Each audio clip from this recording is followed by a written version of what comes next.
Meg. What's up? What's poppin'? Welcome to the podcast. Every spooky season, many of us head to a pumpkin patch to find the perfect one to turn into a jack-o'-lantern. But how did this start? And honestly, I was not expecting any of this for the history of jack-o'-lanterns. But according to history.com, this tradition of carving a pumpkin actually originated from the Irish legend Stingy Jack. And do you think I'm going to leave you hanging? No, for once I did my research right. I just need to go to the website real quick. Hold on. Here it is. The Legend of Stingy Jack. Let's cue some spooky music here.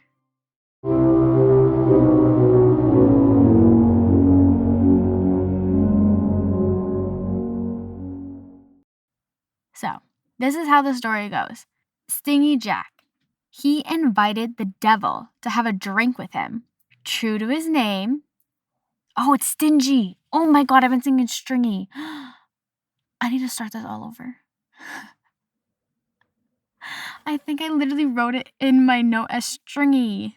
I'm crying. I was like, oh, stringy, because pumpkins are stringy on the inside. Let's start this over. Re-cue.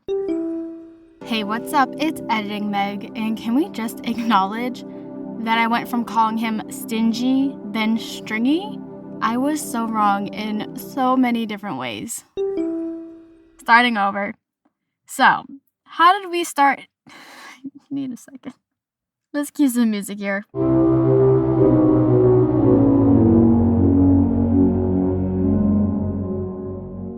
The reason we started carving pumpkins actually originated from the Irish legend Stingy Jack.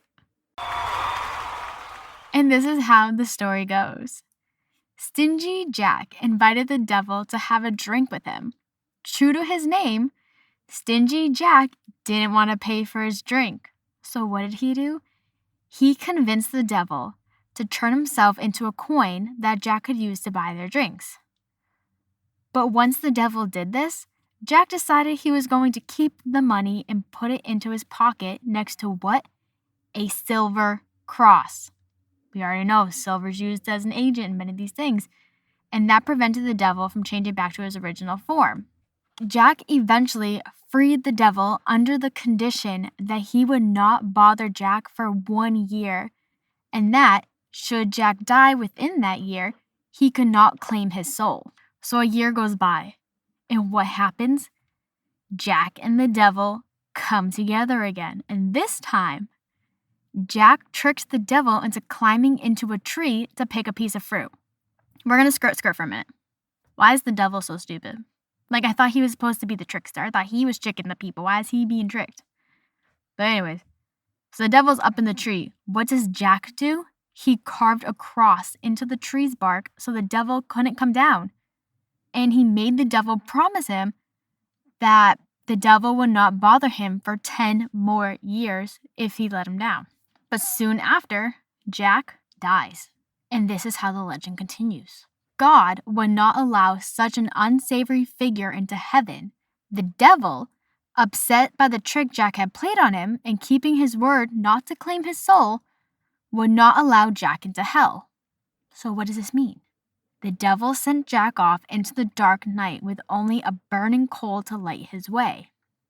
Jack put the coal into a carved-out turnip and has been roaming the earth with it ever since.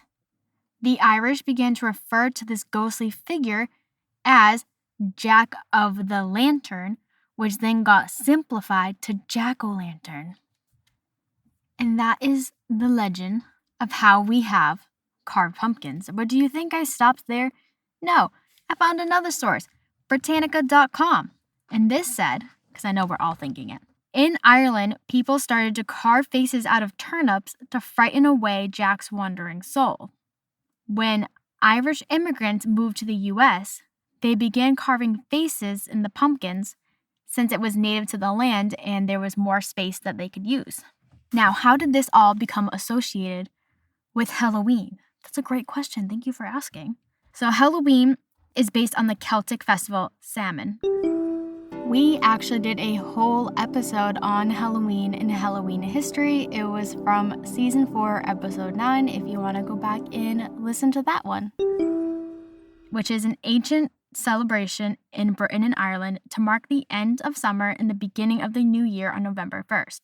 It is believed during the celebration that the souls of those who died during that year travel to the other world, and that other souls return home to visit. So during this festival, people would wear disguises to hide themselves from the wandering souls. And then because Stingy Jack is a wandering soul, his folklore got incorporated into Halloween as one of the souls who are wandering. So people would carve pumpkins to ward off the souls, because I searched this, and do you think I wrote it down? No. So give me a second. This is from Carnegie Museum of Natural History. Ancient Celtic cultures were known to carve turnips and place embers inside to ward off evil spirits.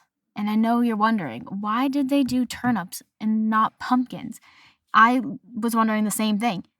It's because they didn't have pumpkins at the time in Ireland. They only had turnips. And then when they came to America, there was pumpkins in America, and they were like, wow, these are so much bigger. We can make bigger faces to ward off the evil spirits. And that is why we have jack-o'-lanterns, because of an Irish folklore tale. Who would have thought? Not me. Like, that's so interesting and like very supernatural. Was not expecting any of that. I thought someone was just bored. But no, we're warding off evil spirits with our pumpkins. That is crazy. It's a little bit of witchcraft. I don't think I ever mentioned when this whole carving the turnips and pumpkins actually started, but when I was looking it up, it said that people started carving turnips in the 1800s and that they sometimes even carved potatoes too. So that's another reason to love potatoes. I love it. But what about you? Did you know this about jack-o'-lanterns? Is this something new? It's new to me. Let me know. So the next time spooky season rolls around and you're wondering why we're carving pumpkins, just know it's an ancient tradition that's been here for a very long time. It's definitely lost its meaning and has turned into like a fun spooky activity, I feel like. But it actually has some deep-rooted history. Thank you for tuning into this week's episode of Hey Guys, It's Meg. You can follow Hey Guys, It's Meg _podcast on Instagram for updates and good times. Come back next Monday for another episode of Spooktober, where we're going to talk about the history of haunted houses. I'll see you on the flip side. Peace out, Girl Scouts.